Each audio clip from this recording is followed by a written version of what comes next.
بسم اللہ الرحمن الرحیم الحمدللہ والصلاة والسلام علی رسول اللہ وعلی آلہ وصحبہ ومن والا۔ کئی دنوں سے ہمارے بہت سارے بھائیوں کی طرف سے ایک سوال آ رہا ہے کہ کیا سارے اہل خانہ کی طرف سے ایک جانور قربانی میں ذبح کرنا کافی ہو سکتا ہے یا نہیں؟ میرے عزیز بھائی اور دوستو، یہ سوال کافی دنوں سے روٹیشن میں ہے اور مختلف قسم کے فتاوی آپ نے اس تعلق سے سنے اور دیکھے ہوگے۔ در حقیقت ایک گھر کی طرف سے ایک جانور ذبح ہونے کے تعلق سے امت کا ایک بہت بڑا طبقہ، علماء کرام، فقہا، محدثین کی ایک بہت بڑی تعداد، بلکہ بہت ہی بڑی تعداد اس بات کی قائل ہے کہ قربانی میں تمام اہل خانہ کی طرف سے ایک جانور کافی ہے۔ اس کے باوجود بھی اس طرح کی چیزیں منظر عام پر کیوں آ رہی ہے اور لوگ کیوں کنفیوز ہو رہے ہیں؟ اس کی بنیادی طور پر جو ہے 3 وجوہات ہو سکتی ہے۔ سب سے پہلی وجہ تو یہ ہے کہ امام ابو حنیفہ رحمہ اللہ کا مسلک، جس میں امام صاحب کے نزدیک پورے اہل خانہ کی طرف سے ایک بکری ذبح کرنا مکروہ ہے۔ یہ الگ بات ہے کہ بہت سارے علماء احناف نے خود امام ابو حنیفہ رحمہ اللہ کی اس رائے سے اتفاق نہیں رکھا اور جمہور کے ساتھ ہو گئے۔ انشاءاللہ میں اس کی پوری تفصیل آپ کے سامنے رکھوں گا، لیکن یہ ایک اہم فیکٹر ہے۔ دوسری ایک اہم وجہ یہ ہے کہ ہمارے بہت سارے لوگ جو یہ فتویٰ دیتے ہیں ان کی اپنا بزنس ہے، ان کی اپنی تجارت ہے۔ بہرحال کسی کی نیت پہ شک نہیں کیا جا سکتا، لیکن تجارت کا بھی ایک فیکٹر موجود ہے کہ اگر ہم ایک گھر کی طرف سے ایک جانور کی بات کہیں گے تو اس سے بزنس پہ بھی اثر پڑے گا۔ اور تیسری اہم وجہ یہ ہے کہ بعض لوگوں نے یہ شوشہ کھڑا کیا ہے کہ یہ اللہ کے نبی صلی اللہ علیہ وسلم کے ساتھ خاص تھا۔ اس قسم کی باتیں بھی موجود ہیں۔ دیکھیے، اگر ہم اس کی تفصیل میں جائیں، سب سے پہلے تو میں آپ کو اللہ کے نبی صلی اللہ علیہ وسلم کی وہ حدیثیں بتا دوں جن میں آپ نے ایک قربانی گھر کی طرف سے کافی ہونے کا ذکر فرمایا ہے، یا صحابہ کرام نے آپ سے اس چیز کو روایت کیا۔ اس طرح کی روایتیں صحیح بخاری میں بھی ہے، صحیح مسلم میں بھی ہے، مسند احمد میں بھی ہے، حدیث کی بہت ساری کتابوں میں ہے۔ اصل اختلاف کہاں ہے؟ اصل اختلاف ہے ائمہ ثلاثہ کے مذہب کے ساتھ امام اعظم امام ابو حنیفہ رحمہ اللہ کے مسلک میں۔ امام نووی رحمہ اللہ نے لکھا ہے کہ شافعیہ اور جمہور کا موقف یہ ہے کہ گھر کے تمام اہل خانہ اگر ایک قربانی میں شریک ہو تو شریک ہو سکتے ہیں۔ شرح امام نووی رحمہ اللہ، والیوم نمبر 13، پیج نمبر 122۔ اور یہی بات بھی ابن قدامہ حنبلی رحمہ اللہ نے لکھی ہے کہ وَلَا بَأْسَ أَن يَذْبَحَ الرَّجُلُ عَنْ أَهْلِ بَيْتِهِ شَاةً وَاحِدَةً أَوْ بَقَرًا أَوْ بَدَنًا، کہ اس میں کوئی حرج نہیں ہے کہ گھر والوں میں سے کوئی ذمہ دار شخص اپنے پورے گھر کی طرف سے ایک بکری یا ایک گائے یا ایک اونٹ ذبح کرے۔ پھر آگے فرمایا نص علیہ احمد، امام احمد بن حنبل رحمہ اللہ کا یہی مسلک ہے، اور یہی امام مالک رحمہ اللہ اور لیث اور اوزاعی اور امام اسحاق کا، اور یہی چیز صحابہ کرام میں سے حضرت عبداللہ بن عمر رضی اللہ تعالی عنہما اور حضرت ابو ہریرہ رضی اللہ تعالی عنہما سے مروی ہے۔ ابن قدامہ نے اس بات کو المغنی میں ذکر کیا، والیوم نمبر 11، پیج نمبر 98 کے اندر۔ اسی طریقے سے آگے امام ابن قدامہ رحمہ اللہ فرماتے ہیں وَكَرِهَ ذَلِكَ الثَّوْرِيُّ وَأَبُو حنیفہ، کہ امام ابو حنیفہ رحمہ اللہ اور ان کے ساتھ سفیان ثوری نے اس کو ناپسند کیا ہے کہ ایک بکری پورے گھر کی طرف سے ذبح ہو۔ اور پھر آگے مسائل کو ذکر کیا کہ بعض علماء ہے جو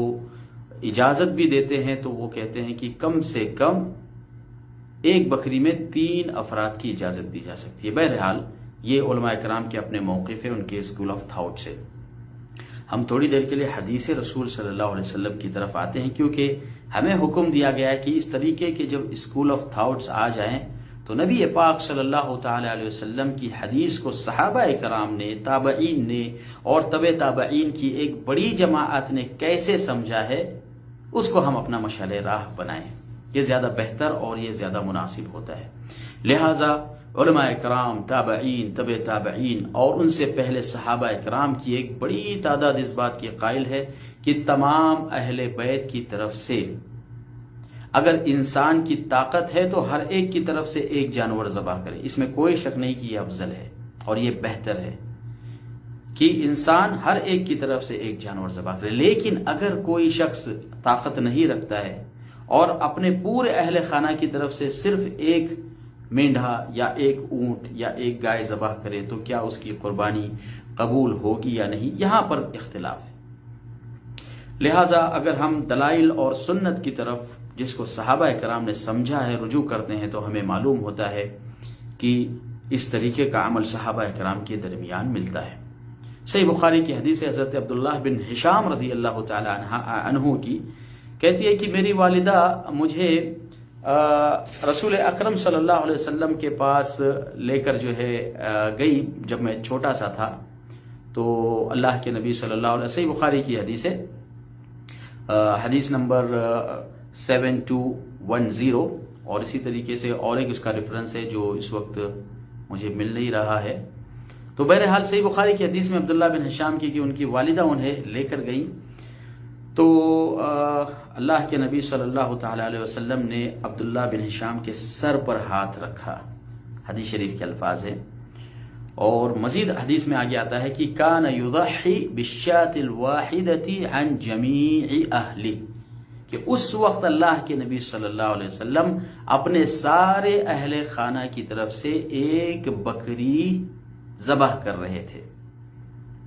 اور بعض میں نے ترجمے تلاش کیے صحیح بخاری کیے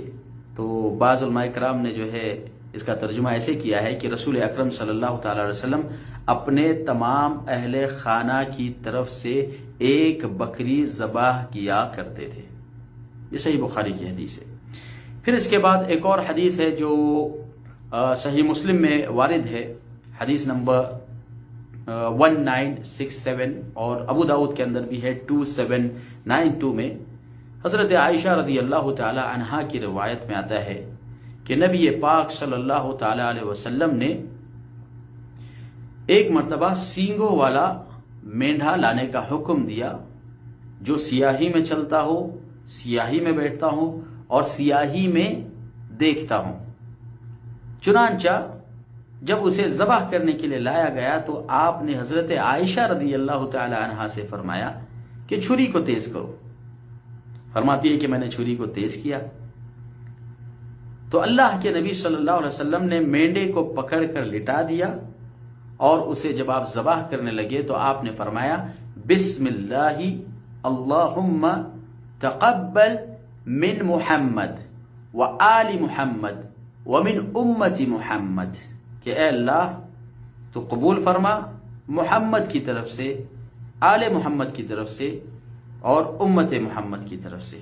ثم ضحى به، پھر آپ نے اس مینڈے کو ذبح فرمایا۔ اس حدیث کے اندر 3 چیزیں بیان کی گئی ہیں۔ آپ نے اپنی طرف سے ذبح کیا، آپ نے اپنے آل کی طرف سے ذبح کیا۔ یہ 2 عمل ایسے ہیں جن پر صحابہ کرام کی گواہی موجود ہے۔ اور تیسرا عمل ہے آپ نے اپنی امت کی طرف سے ذبح کیا۔ تو چونکہ ہم سب اللہ کے نبی صلی اللہ علیہ وسلم کے امتی ہیں، اور اللہ رب العالمین سے ہم دعا کرتے ہیں کہ اللہ رب العالمین نبی پاک صلی اللہ علیہ وسلم کی سفارش ہم کو نصیب فرمائے، اور آپ کی امت کا ہمیں ایک حصہ آخر تک بنائے رکھے، اور قیامت کے دن بھی آپ کی شفاعت اور آپ کی صحبت ہمیں نصیب فرمائے۔ تو ہمارا یہ اختصاص ہے کہ ہم نبی کی امت ہے۔ یہ ان کا حق تھا کہ انہوں نے ہماری طرف سے جو ہے ذبح کیا۔ لیکن صحابہ اکرام کے عمل میں جو چیز ملتی ہے وہ یہ کہ وہ اپنے اور اپنے گھر والوں کی طرف سے ذبح کرتے، امت کی طرف سے ذبح نہیں کیا کرتے تھے۔ امام نووی رحمہ اللہ نے اس حدیث سے استدلال کرتے ہوئے فرمایا کہ واستدل بها من جوز تضحیۃ الرجل عنہ وعن اہل بیتہ، کہ اس حدیث میں استدلال ہے ان لوگوں کے لیے جو اپنی طرف سے اور اپنے پورے اہل خانہ کی طرف سے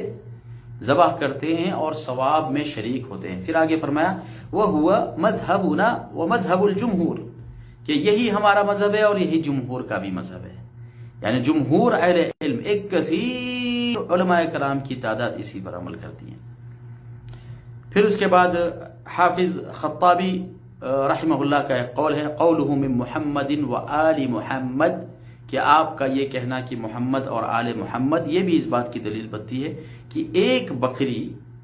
بھلے ہی آپ نے اپنی امت کی طرف سے بھی ذبح کیا ہو، لیکن ایک بکری اگر کوئی شخص اپنے پورے اہل خانہ کی طرف سے ذبح کرنا چاہے تو اس میں کوئی حرج نہیں ہے۔ اور یہی بات عطا بن یسار ہلالی رحمہ اللہ سے وارد ہے کہ انہوں نے ابو ایوب انصاری رضی اللہ تعالیٰ عنہ، بہت مشہور صحابی ہے، اللہ کے نبی صلی اللہ علیہ وسلم جب سب سے پہلے مدینہ منورہ میں تشریف لائے تو آپ نے ابو ایوب انصاری کے گھر میں قیام فرمایا، تو ایک بزرگ ترین صحابی ہے، ان سے سوال کیا گیا کہ نبی پاک صلی اللہ علیہ وسلم کے زمانے میں قربانی کیسے ہوا کرتی تھی؟ اور اتفاق سے روایت بھی جو ہے سنن ترمذی کی روایت ہے، حدیث نمبر 1505، اور سنن ابن ماجہ کے اندر بھی حدیث ہے 3147 میں، فرمایا کہ ابو ایوب انصاری رضی اللہ تعالی عنہ سے سوال کیا میں نے، یعنی کس نے؟ حضرت عطا، اللہ اکبر، بہت بڑے تابعی ہیں جنہوں نے صحابہ اکرام کو پایا ہے، ان کا زمانہ پایا ہے، ان سے علم کو سیکھا ہے۔ فرمایا کہ میں نے سوال کیا کہ آپ بتائیں کہ نبی پاک صلی اللہ علیہ وسلم کے زمانے میں قربانی کیسے ہوا کرتی تھی؟ تو آپ نے فرمایا، یعنی حضرت ابو ایوب انصاری رضی اللہ تعالی عنہ نے، کان الرجل فی عہد النبی صلی اللہ علیہ وسلم یضحی بالشاة عنہ وعن اہل بیتہ، کہ نبی پاک صلی اللہ علیہ وسلم کے زمانے میں ایک آدمی اپنی طرف سے اور اپنے سارے اہل خانہ کی طرف سے ایک بکری ذبح کیا کرتا تھا۔ فَيَأْكُلُونَ وَيُطْعِمُونَ، تو لوگ جو ہے کھاتے تھے، پیتے تھے، سیراب ہوتے تھے، لیکن ثم تباہ الناس، پھر اس کے بعد جو ہے لوگوں میں تھوڑا سا بڑک پن آ گیا، اور آج تم دیکھ رہے ہو کہ حالت کیا ہو رہی ہے لوگوں کی۔ تو بتانا یہ مقصود تھا ان کا کہ